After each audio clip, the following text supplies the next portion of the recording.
Pemirsa Hasanah, selain masalah sholat, banyak masalah penting lainnya dalam agama yang sering menimbulkan tanya. Banyak di kalangan kaum muslimah mengatakan bahwa perintah untuk menutup aurat atau berjilbab hanya diperuntukkan bagi istri Nabi Shallallahu Alaihi Wasallam saja. Benarkah demikian?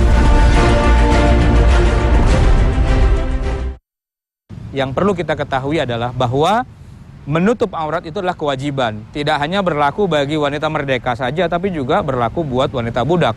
Termasuk istri Rasulullah, putri-putri Rasulullah, dan juga seluruh wanita muslimah. Asalkan sudah mengalami haid, sudah baligh, maka tidak boleh lagi terlihat dari tubuhnya, ya, seluruh tubuhnya kecuali hanya wajah dan kedua tangannya sampai batas pergelangan tangan. Maka sebenarnya inilah jilbab yang dimaksud di dalam surat Al-Ahzab ayat 59. Yang bunyinya, ya ayyuhan nabiyyu qul li azwajika wa banatika wa nisa'il mu'minin. Katakanlah wahai Nabi kepada istri-istrimu, putri-putrimu dan para wanita-wanita mukminin. Nah, pakaian yang besar seperti ini kenapa diperintahkan untuk dipakai? Kalau melihat bagaimana ayat ini diturunkan, sababun nuzul sebagaimana disebutkan oleh Al-Imam Al-Qurtubi dalam kitabnya Al-Jami' li Ahkamil Quran, bahwa pada masa itu para wanita yang merdeka dengan wanita yang merupakan budak atau ima itu pakaiannya sama saja. Mereka seringkali diganggu, seringkali digoda oleh laki-laki yang jahil di jalan. Bahkan kadang-kadang mereka suka merasa terganggu ketika mereka sedang buang hajat. Mohon maaf, di masa Nabi, baik laki-laki atau wanita, kalau buang hajat memang di padang pasir. Dan karena pakaian wanita merdeka dengan wanita budak itu sama saja, maka wanita-wanita merdeka itu kadang-kadang mereka dilecehkan oleh laki-laki yang jahil.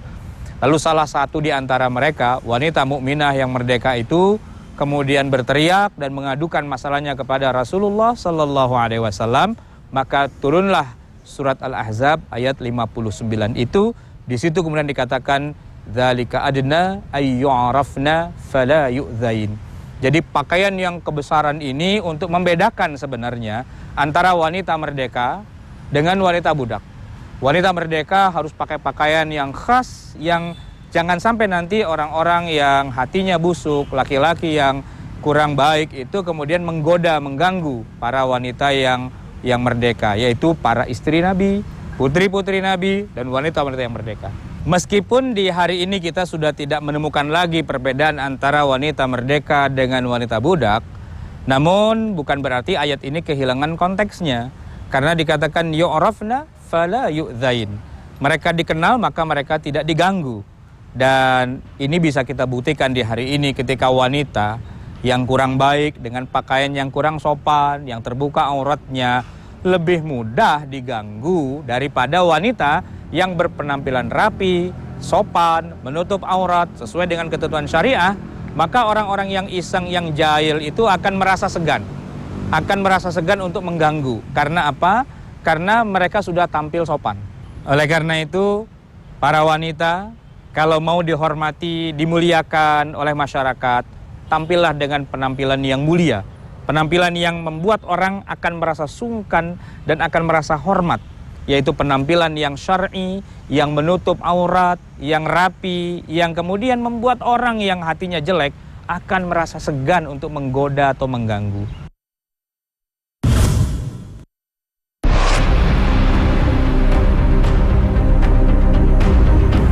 Pemirsa Hasanah, jika syariat jilbab termasuk untuk seluruh muslimat, sebenarnya seperti apa batasan hijab itu? Karena dengan perkembangan fashion yang pesat, banyak sekali model-model jilbab yang digandrungi wanita, tapi masih menonjolkan lekuk tubuh meski rambut tertutup. Bagaimana dengan masalah fashion? Di mana jilbab yang dipakai itu bukanlah jilbab yang umumnya dikenakan sebagai pakaian sehari-hari dalam aktivitas sehari-hari, tapi memang lebih dibuat untuk menonjolkan nilai-nilai estetika tertentu atau katakanlah keindahan tertentu. Nah, di sini nanti memang para ulama jadi agak sedikit berbeda pendapat. Berbeda pendapatnya bukan dalam masalah menutup auratnya, karena auratnya sudah tertutup.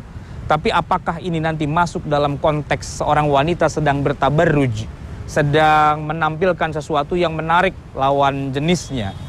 apakah itu memang sesuatu yang alami saja, bahwa setiap wanita pasti ingin tampil yang menarik, yang cantik, tetapi tidak masuk kepada wilayah tabarruj jahiliyah. Nah, rasa dari masing-masing ulama itu nanti akan berbeda-beda. Barangkali sebagiannya ada yang mengatakan, wah itu tidak boleh, karena itu namanya sudah tabarruj jahiliyah, itu menarik perhatian laki-laki, itu berlebihan, itu sudah di luar dari konteks menutup aurat. Kita harus terima kalau ada yang mengatakan seperti itu. Tapi juga jangan lupa, ada juga sebagian ulama yang mengatakan bahwa itu keindahan biasa saja, tidak terlalu menonjolkan sesuatu yang diharamkan, bahwa fashion itu memang berkembang, mode dan penampilan dan sebagainya, yang boleh jadi orang-orang yang membuat rancangannya juga tidak berniat untuk melakukan sesuatu yang di luar dari batas yang sudah ditetapkan. Tapi kadang memang para desainer itu ada juga yang belum terlalu memahami apa makna dari menutup aurat. Sehingga kadang-kadang dia membuat model yang sebenarnya malah menafikan tujuan utama maqasidus syariah dari diwajibkannya menutup aurat. Yaitu dia buat model yang kemudian malah menunjukkan hal-hal yang seharusnya tidak ditunjukkan. Menunjukkan lekuk tubuhnya, atau malah kadang-kadang sebagian dari auratnya malah terlihat, dan seterusnya. Maka dalam hal ini yang perlu kita lakukan adalah menjelaskan terlebih dahulu konsep dasar maqasidus syariah dari kenapa Allah mewajibkan para wanita itu menutup aurat. Jangan sampai kemudian namanya jilbab, tapi ternyata dalam prakteknya malah prinsip-prinsip dasar menutup aurat itu tidak terpenuhi, malah dilanggar.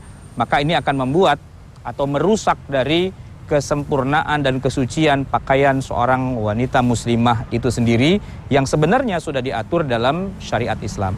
Nah, jadi yang namanya jilbab, kalau dalam bahasa kita adalah kerudung, sebenarnya dalam bahasa Arabnya dan di dalam Al-Quran namanya malah bukan jilbab, tapi namanya adalah khimar, sesuai dengan apa yang Allah firmankan di dalam surat An-Nur ayat 31. Petikannya adalah wal yadribna bi khumurihinna ala juyubihinna. Dan haruslah kalian atau mereka para wanita itu memakai kerudung yang bisa menutupi sampai ke juyub mereka, sampai ke dada mereka. Nah, apa beda antara kerudung dengan jilbab yang ada di dalam dua ayat tadi? Kerudung atau khimar itu sekedar menutupi kepala saja, dan juga termasuk leher, termasuk sampai kepada dadanya. Tetapi ketika Quran menyebutkan jalabi bihinna, yang merupakan jamak dari kata jilbab, maksudnya apa? Kita bisa buka dalam beberapa tafsir ayat-ayat ahkam, misalnya tafsir Al-Qurtubi, Al-Jami' li Ahkamil Quran. Di sana Al-Qurtubi menyebutkan, beberapa ulama, misalnya Ibnu Abbas, menyebutkan bahwa jilbab adalah pakaian yang besar yang dikenakan oleh wanita yang menutupi seluruh tubuhnya. Yang kalau hari ini kita lihat orang-orang di Saudi Arabia, mereka mengenakan baju yang besar yang berwarna hitam, mereka sebut dengan abaya. Kalau di Pakistan, mereka menyebutnya dengan burqa. Dan kalau kita di Indonesia, apa kita sebut pakaian yang seperti itu? Ya, mukena atau rukuh. Itu besar, menutupi seluruh tubuhnya dan menjadi satu bagian yang menutupi seluruh aurat wanita. Bahkan termasuk tangannya pun tertutup, kakinya tertutup, seluruhnya tertutup. Nah, kemudian yang jadi pertanyaan, apakah pakaian yang besar yang menutup seluruh aurat, bahkan termasuk menutup wajah, hanya terlihat sebagian matanya, satu bola mata saja, agar dia bisa melihat. Atau sebagian lagi mengatakan hanya separuh dari wajahnya yang terlihat dan separuh lagi tertutup. Apakah yang ini wajib dikenakan oleh seluruh wanita muslimah?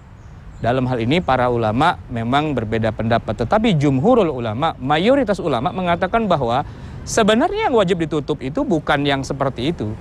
Bahwa aurat seorang wanita itu adalah seluruh tubuhnya kecuali wajah dan kedua telapak tangan. Kedua tangan sampai batas mifsal atau batas pergelangan tangan. Sehingga baik bagian dalamnya batinul kaffi atau bagian punggungnya zahrul kaffi ini bukan termasuk aurat. Dan urusan pakaiannya harus modelnya seperti apa, warnanya warna apa, motifnya bagaimana, ukurannya seperti apa, intinya adalah yang wajib dilakukan menutup aurat. Dan syarat sahnya sholat itu adalah satrul aurah, menutup aurat. Nah, menutup aurat itu memang pakaian yang bisa menutupi seluruh tubuh kecuali wajah dan kedua telapak tangan dan tidak kehilangan makna dari menutup aurat, yaitu pakaiannya tidak boleh tipis. Kalau berpakaian tapi tetap kelihatan kulitnya, namanya itu tidak menutup aurat. Atau ukurannya terlalu kecil sehingga mencetak bagian-bagian tubuhnya, maka itu juga tidak memenuhi ketentuan menutup aurat. Tetapi asalkan auratnya sudah ketutup dan tidak ketat, tidak mencetak, mau bagaimana bentuknya, silahkan saja.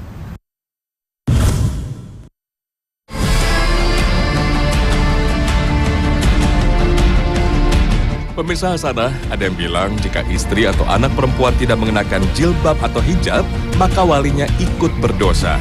Benarkah demikian? Lalu jika hijab atau jilbab itu hukumnya wajib, seperti apa dosa wanita tidak berjilbab itu? Apakah termasuk dosa besar atau kecil? Apakah membuka aurat dan memperlihatnya kepada orang-orang ini termasuk dosa besar atau tidak? Kita harus lihat batasan membukanya seperti apa. Kalau telanjang bulat, maka itu dosa besar pastilah. Kenapa? Karena itu tidak boleh diperlihatkan. Hanya saja barangkali nanti ada terbuka auratnya sebagian, katakanlah belum sempurna, masih ada terlihat sedikit lah, atau mungkin terlihat bagian-bagian yang seharusnya tidak ditonjolkan malah kelihatan. Apakah ini merupakan dosa besar? Nanti para ulama akan memandang dari berbagai sudut pandang yang berbeda. Kalau dibilang dosa besar, dalam istilah syariah yang disebut dengan kabair, maka itu adalah zina, membunuh nyawa, kemudian menuduh orang berzina dan sebagainya, itu adalah kabair, dosa-dosa besar. Yang tidak cukup hanya dengan istighfar, tapi harus dengan taubatan nasuha. Nah, tetapi kalau seorang wanita sebenarnya dia sudah berupaya tampil sopan dan sebagainya, hanya mungkin ada bagian-bagian yang tertentu yang belum sempurna, belum lagi dia tutup, maka ini adalah dosa juga sebenarnya, tapi kita tidak bisa masukkan dalam dosa besar. Ini tidak sama dengan zina, tidak sama dengan membunuh nyawa manusia, tidak sama dengan mencuri, tidak sama dengan uququl walidain, durhaka pada orang tua, tidak sama dengan syirik. Jadi dosa-dosa itu ada tingkatannya. Kita lihat seberapa besar dia membuka auratnya. Kalau sebagian besar terbuka, maka dosanya dosa besar. Tapi kalau yang terbuka hanya sedikit saja, ya tetap dosa juga, tetapi tidak bisa disamakan dengan dosa besar seperti orang berzina dan yang lain-lainnya. Bisa saja seorang wanita di dalam satu keluarga di mana dia tidak menutup auratnya membawa orang-orang di sekelilingnya masuk ke dalam neraka juga.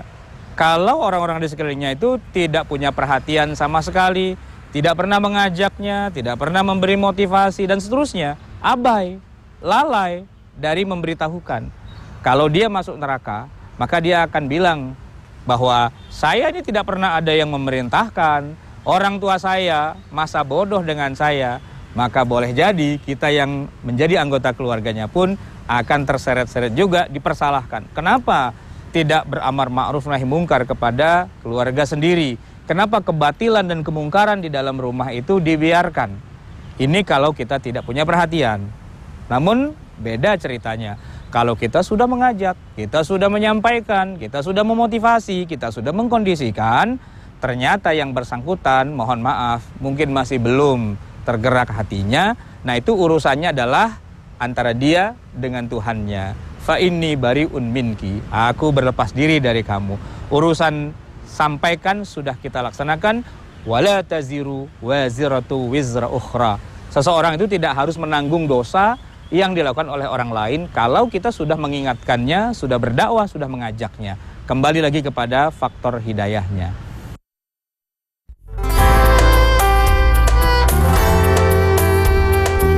Bagi siapa saja di antara kita yang mau mencari ilmu dan menggunakannya dengan baik, maka Allah Subhanahu wa Ta'ala akan meninggikan derajatnya. Allah Subhanahu wa Ta'ala berfirman, Allah akan meninggikan orang-orang yang beriman di antaramu dan orang-orang yang diberi ilmu pengetahuan beberapa derajat. Quran Surat Al-Mujadalah ayat 11. Pemirsa Hasanah, semoga sajian Tanya Hasanah pagi ini dapat memberikan pencerahan dan pengetahuan bagi Anda. Nantikan Tanya Hasanah di episode selanjutnya. Akhir kata, wassalamualaikum warahmatullahi wabarakatuh.